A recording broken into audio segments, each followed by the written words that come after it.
Pallipalayam kidney விற்பனை செய்வதாக புகார் எழுந்ததை அடுத்து விசாரணை நடத்தப்பட்டதில் பகீர் தகவல்கள் வெளியாகின்றன. கூடுதல் விவரங்களை செய்தியாளர் யவனச்சோழன் வழங்கிக்கலாம். யவனச்சோழன், என்னென்ன மாதிரியான தகவல்கள் வெளியாகின்றன இந்த விசாரணையில்? விவரங்களை பதிவு பண்ணுங்க.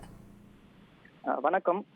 நாமக்கல் மாவட்டம் பள்ளிப்பாளையம், வெப்படை, குமாரபாளையம் சுற்றுவட்டார பகுதிகளில் செயல்படும் விசைத்தறி கூடங்களில் சுமார் 1,00,000 தொழிலாளர்கள் நேரடியாகவும் 1,00,000 தொழிலாளர்கள் மறைமுகமாகவும் பணிபுரிந்து வருகின்றனர்.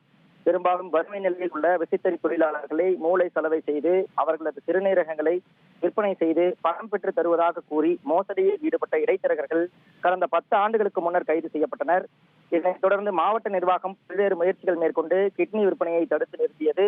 இந்நிலையில் பள்ளிப்பாளையம் அடுத்த அன்னை சத்யாநகர் பகுதியைச் சேர்ந்த விசைத்தறி தொழிலில் ஈடுபட்டு வரும் பெண்களை பெங்களூரு, கொச்சி உள்ளிட்ட பகுதிகளில் செயல்பட்டு வரும் தனியார் மருத்துவமனைக்கு அழைத்து சென்று இடைத்தரகர்கள் மூலம் கிட்னி விற்பனை செய்யப்பட்ட அதிர்ச்சி தகவல் வெளியாகியுள்ளது.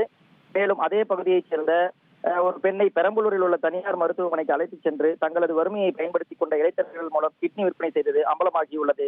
தற்பொழுது குமாரபாளையம், பள்ளிப்பாளையம், திருச்செங்கோடு உள்ளிட்ட பகுதிகளில் விசைத்தறி தொழிலாளிகளை குறிவைத்து கிட்னியை விற்பனை செய்வதன் மூலம் 10 லட்சம் ரூபாய் பெற்றுத் தருவதாக கூறி அழைத்துச் சென்று அறுவை சிகிச்சை செய்ததாகவும் ஆனால் பேசிய தொகையை தராமல் இடைத்தரகர்கள் மோசடியில் ஈடுபட்டுள்ளதாகவும் பாதிக்கப்பட்டவர்கள் குற்றம் சாட்டுகின்றனர்.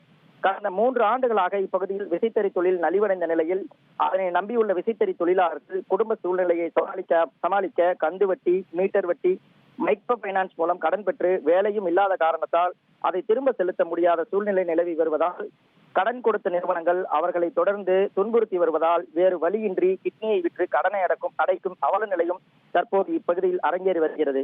இந்நிலையில் குமாரபாளையம் வட்டாட்சியர் சிவகுமார், பள்ளிப்பாளையம் காவல் ஆய்வாளர் சிவகுமார், மாவட்ட சுகாதார திட்ட நலப்பணிகள் இணை இயக்குனர் ராஜ்மோகன் தலைமையிலான குழுவினர் கிட்னி விற்பனை இடைத்தரகராக செயல்பட்டு வருவதாக கூறப்படும் ஆனந்தன் என்பவரை விசாரிப்பதற்காக அவருடைய வீட்டிற்கு நேற்று சென்றனர்.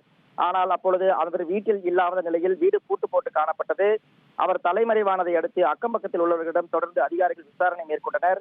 இந்நிலையில் சமூக வலைதளங்களில் வாயிலாக செய்திகள் வெளியானதை அடுத்து பள்ளிப்பாளையம் அரசு மருத்துவமனை சார்பில் பள்ளிப்பாளையம் காவல் நிலையத்தில் இந்த கிட்னி விற்பனை குறித்து உரிய நடவடிக்கை எடுக்குமாறு காவல் நிலையத்தில் புகார் மனு தலைமை மருத்துவர் வீரமணி தலைமையில் வழங்கப்பட்டுள்ளது.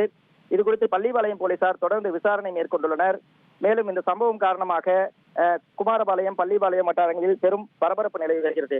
மேலும் இது குறித்து காவல்துறையினர் கூறுகையில் மருத்துவத்துறை சார்பில் வழங்கப்பட்டுள்ள புகாரில் பாதிக்கப்பட்டவர்களோ அல்லது கிட்னி வழங்கியவர்களோ யாரும் நேரடியாக புகார் வழங்காததால் இந்த விசாரணையில் தொய்வு ஏற்பட்டுள்ளதாக அவர்கள் தெரிவிக்கின்றனர்.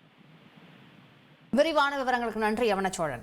ட்ரெண்ட ஃப்ரெண்ட் ஆக்கிக்கோங்க. தந்தி டிவியின் சப்ஸ்கிரைபர்ஸ் அண்ட் ஃபாலோவர்ஸ் குடும்பத்துல நீங்களும் இணையுங்க.